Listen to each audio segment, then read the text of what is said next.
Então vamos lá, olha só o que o Eric Trump disse aqui pra gente. O Eric Trump é o vice-presidente executivo da Trump Organization e filho do presidente dos Estados Unidos, que é o Donald Trump, se você não sabe. Olha essa matéria, galera. Declarou que os bancos tradicionais correm risco de extinção se não se adaptarem às novas tecnologias. O sistema financeiro moderno está quebrado, é lento, é caro, disse em entrevista à CNBC na terça-feira, no dia 29, em Dubai, onde ocorre um importante evento do setor de criptoativos. Vale lembrar aqui que essa frase dele é uma frase muito séria, vinda de quem vem, porque dizem as más línguas que o Eric Trump, ele é uma das maiores influências que o Donald Trump tem no cotidiano dele, né? Que ele assopra muita coisa no ouvido do pai aí, não só ele como os outros filhos dele também, né? Assopram muita coisa no ouvido dele. Se ele está dizendo isso, é como se fosse uma conversa que pode ter acontecido talvez dentro da casa do Donald Trump aí algumas vezes. Segundo ele, a tecnologia blockchain oferece alternativas superiores às instituições bancárias atuais. Não há nada que possa ser feito na blockchain que não seja melhor que as instituições financeiras fazem hoje. O SWIFT é um desastre absoluto. Cara, de verdade, isso aqui é um ponto verdadeiro. Você já fez uma transferência internacional? Você precisa de um SWIFT de um banco, né, que tá dentro do sistema. Aí você precisa de um IBAN. É uma complexidade, é uma morosidade, leva dias para ser feito. É um processo extremamente complexo e burocrático e caro. Então, quando você vai fazer para outro país, os bancos cobram uma taxa abusiva. Tipo assim, ó, o Itaú, o Bradesco, esses bancos tradicionais cobram mais de 20 centavos por dólar aí, né, para fazer esse envio pelo sistema SWIFT. Caro, moroso, demora, chato, né, fiscalizado pelo governo, muito mais fiscalizado do que as transferências com criptomoedas. Aí o Eric Trump, ele continua, ele criticou também o sistema bancário por, segundo ele, favorecer apenas os muito ricos. Ah, tá comunistinha. Ele relatou que a sua entrada no mundo cripto ocorreu após perceber que o sistema bancário teria sido instrumentalizado contra a maioria da população americana, especialmente os apoiadores de seu pai. Se os bancos não observarem o que está por vir, eles vão ser extintos em 10 anos, disse aqui. E aí aqui continua, né, falando que as falas do Eric ocorrem antes de uma visita oficial do presidente dos Estados Unidos à região do Golfo, marcada para o dia 13 a 16 de maio, com passagem pelos Emirados Árabes, Arábia Saudita e Catar. O executivo tem feito visitas frequentes aí aos Emirados Árabes, que tem se posicionado como um polo global de criptomoedas. Em dezembro de 2024, ele previu que o Bitcoin chegaria a $1 milhão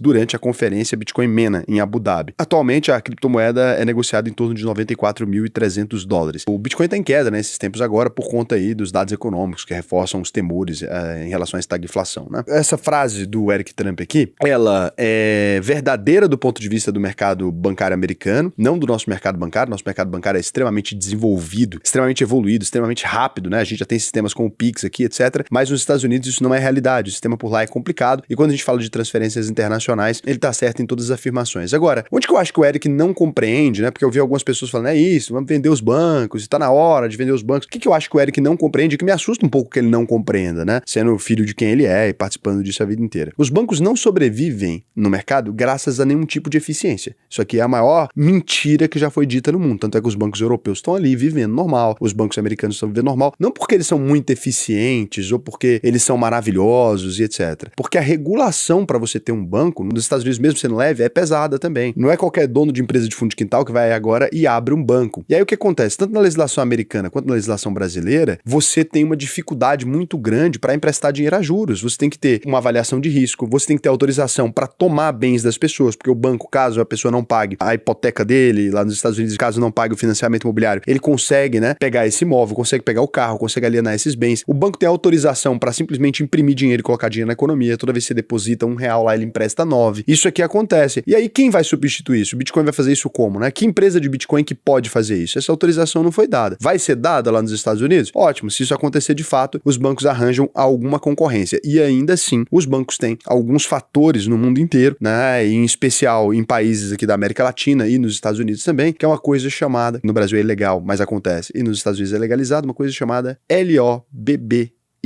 Lobby. Então o que acontece? Como é que funciona um lobista? Só para vocês entenderem a realidade do quão distante o Eric Trump tá disso. Inclusive, se o Eric Trump ficar falando de acabar com o banco, quem acaba é o governo do Donald Trump. Só para vocês terem ideia, tá? E o Donald Trump jamais diria uma loucura dessa aqui, porque é o seguinte, os banqueiros, se tiver qualquer movimento em sentido a ser substituído, eles vão ali, os deputados estão lá dentro da Câmara, eles chamam os deputados para almoçar, né? E eles eles explicam o ponto de vista deles. Falam assim, olha, fulano de tal, né? Percebi aqui que o senhor tem direito a apresentar proposta de emenda constitucional. Sabe o que eu gostaria de verdade, de coração? Eles pedem de coração mesmo. Fala, sabe o que eu gostaria de coração? Que você votasse em favor dessa lei aqui que me beneficia. Ou que você votasse, por exemplo, vamos pôr o seguinte, né? Vamos sentar aqui a essa mesa. O que o senhor acha de aprovar uma lei, né? Sou deputado, com toda a sua nobreza, sabendo do seu caráter ilibado, de aprovar uma lei, por exemplo, aqui no Brasil a gente fez assim, né? Tem um dinheiro do FGTS que o trabalhador brasileiro não está podendo acessar, a gente gostaria muito, a gente como banqueiro, a gente gostaria muito de dar acesso a esse dinheiro para a população brasileira. Aí o deputado, sem entender muito bem, aturdido por esse pedido do banqueiro, ele fala assim, mas o senhor gostaria que a gente disponibilizasse o FGTS para o saque da população de modo geral? Sim, eu gostaria tanto disso que eu vou ser intermediador dessa proposta aí para poder a gente ajudar a população brasileira já tão carente, tão combalida, né? Vamos supor, por exemplo, então, que você libere o saque do FGTS, mas com um juro. Mas como assim um juro, né? O deputado aturdido ainda, sem entender o que está acontecendo, muito honesto, pergunta, mas como assim um juro? Um juro no dinheiro que é da pessoa? Não, mas é que não é da pessoa, é que o FGTS não pode sacar, né? Então, mas eu achei que a gente estava mexendo para poder sacar, então, a gente está mexendo para poder sacar, mas você saca via banco agora. E aí você possibilitou no Brasil, por exemplo, um empréstimo, né? Que pode ser feito do seu próprio dinheiro para si mesmo, pagando aí 5% de juros ao mês. Uma coisa que o Bitcoin, né, e as corretoras, exchange de Bitcoin, jamais vão ter acesso. Jamais. E aí, com isso, por exemplo, nesse sistema de lobby muito simples que eu te expliquei aqui, os bancos brasileiros, né, eles, por honestidade dos nossos deputados, eles acabaram ganhando, os nossos deputados, nosso Congresso, nosso presidente da República, todo mundo, né, é um esquema que envolve todo mundo. Todo mundo acabou possibilitando o acesso a esse FGTS aí, por meio dos bancos. E lá nos Estados Unidos acontecem coisas muito semelhantes, muito semelhantes. E outra coisa que está sendo ignorado aqui pelo nosso querido Eric Trump é que os bancos americanos, eles têm inclusive a prerrogativa de criar caos, porque eles controlam um fluxo de capital de trilhões de dólares, né? Então eles podem pegar qualquer empresa dessa e fazer um pump, né? Pode pegar qualquer criptomoeda e fazer um pump, um dump, um negócio arrebentar com tudo. Então acaba que os banqueiros do mundo, eles ainda concentram muito poder. Ninguém está dizendo que isso é certo ou que está errado, né? Agora, na verdade tá errado, mas não é tão possível assim os bancos serem substituídos nem em 100 anos, que dirá em 10 anos. A única coisa que vai acabar em 10 anos é o mandato do pai do Eric Trump. O resto das coisas vai continuar como sempre foram, né? Então toma muito cuidado quando você gosta muito de um político, etc. Porque os políticos eles falam coisas, muitas vezes, representando um interesse específico. Ele não quer necessariamente que os bancos deixem de existir, né? O Eric Trump. O que ele quer é cutucar os banqueiros, porque ele deve estar precisando que eles façam alguma coisa em movimento essas criptomoedas, que eles apoiem, porque isso deve ser interessante para alguma estratégia do Donald Trump. Parabéns pro Eric Trump, bom filho, né? Faz parte do xadrez político você dizer coisas que você não acredita para chegar em coisas que você precisa que aconteça. Então, é normal da política, é o exercício da dialética, né? Você vem aqui, fala uma coisa e tal, opa, falei tal coisa. Na verdade, o que eu queria dizer é o oposto disso, mas isso aqui vai surtir o efeito desejado. Então, toma muito cuidado, que eu vi um monte de gente idiota, né? Vendendo banco, etc., acreditando nessa teoria, porque essa palestrinha dele não é isso aqui, foi um resumo, tá? A palestrinha dele em Dubai, ela é um pouco mais extensa. Pessoal, os bancos, desde a época de Jesus Cristo, você vê lá, tem uma passagem de Jesus onde ele fala que seria melhor ter deixado os talentos com o banqueiro, né? O talento daquela época não é um talento, não. O talento era o dinheiro da época. E Jesus fala que seria melhor deixar o talento dele com o banqueiro, porque ao menos teria rendido os juros, né? Ó, parábola dos talentos então aqui, para não tirar Jesus de contexto, que isso é até pecado. Mateus 25:14, né? Então a gente vem aqui. Por que será como um homem que, ao sair de viagem, chamou seus servos e confiou-lhes seus bens? Então ele tinha os servos ali. 15, a um deu 5 talentos, a outro 2, a outro 1. Então, para cada aqui. Cada um segundo a sua capacidade. E então partiu. O que havia recebido 5 talentos, saiu imediatamente, aplicou-os e ganhou outros 5. Da mesma forma que o que havia recebido 2 talentos, ganhou outros 2. Mas o que havia recebido 1 talento, saiu, cavou um buraco na terra e escondeu o dinheiro do seu senhor. Depois de muito tempo, o senhor daqueles servos voltou e pediu contas. O que havia recebido 5 talentos, trouxe os outros 5 e disse, Senhor, o senhor me confiou 5 talentos, veja, ganhei mais 5. O senhor respondeu, muito bem, servo, bom e fiel. Você foi fiel no pouco, vou colocá-lo sobre o muito. Venha e participe da alegria do seu senhor. O que havia recebido 2 talentos também se apresentou e disse, Senhor, o senhor me confiou 2 talentos, veja, ganhei mais 2. O senhor respondeu, muito bem, servo bom e fiel. Você foi fiel no pouco, vou colocá-lo sobre o muito. Venha e participe da alegria do seu senhor. Por fim, veio o que havia recebido um talento só e disse, Senhor, eu sabia que o senhor é um homem severo, que colhe onde não plantou e junta onde não semeou. Por isso, tive medo, saí e escondi o seu talento na terra. Veja, aqui está o que é seu. O senhor respondeu, servo mau e preguiçoso, você sabia que eu colho onde não plantei e junto onde não semeei. aqui. Pois bem, você devia ter confiado meu dinheiro aos banqueiros, para que quando eu voltasse, o recebesse com juros. E ordenou, tirem o talento dele e deem ao que tem 10 talentos. Pois a quem tem mais será dado e terá em abundância, mas ao que não tem, até o que tem será lhe tirado. Joguem fora o servo inútil nas trevas, onde haverá choro e ranger de dentes. Até Jesus era contra deixar dinheiro na poupança.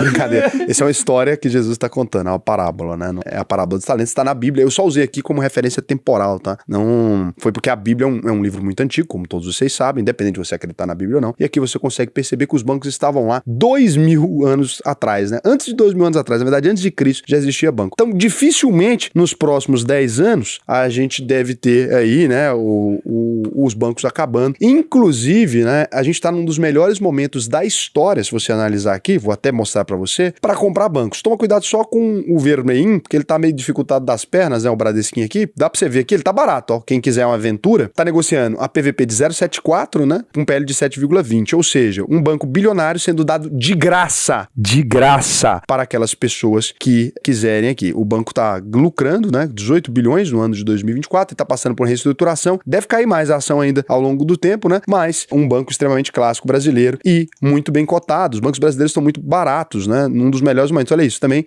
PVP 0,89, para você que já é entendedor, já acompanha o canal, o que você sabe? PVP 0,89, o que significa um PVP 0,89? Ele está descontado sobre o valor patrimonial, ou seja, se ele tem 1 milhão de patrimônio, você está pagando 800 mil. 890 mil, tá de graça, estão dando o Banco do Brasil. Agora esse sim, bem estabilizado, muito tranquilo, lucro de 29 bilhões, ou seja, existe alguma janela melhor do que essa para comprar banco? Nunca existiu e dificilmente teremos de novo. Mesma coisa está acontecendo com os bancos americanos, tem múltiplos um pouco mais esticados, é verdade, mas estão extremamente interessantes. Então se você quiser aprender a investir não só em bancos, como a não acreditar em conversinha fiada, o que você vai fazer? Abre aí agora, alvp.com.br, cara, aproveita, tô te falando, estamos na melhor janela para fazer milhões que você já viu na sua vida. Clica aí, faça sua análise de perfil, preencha o questionário. Esse é um momento imperdível da história do Brasil e do mundo inteiro para você fazer os seus investimentos. E detalhe, preencheu esse questionário aqui? Para preencher o questionário você não paga absolutamente nada. Passou daqui no questionário, porque não é todo mundo que vai ser aprovado. Aí sim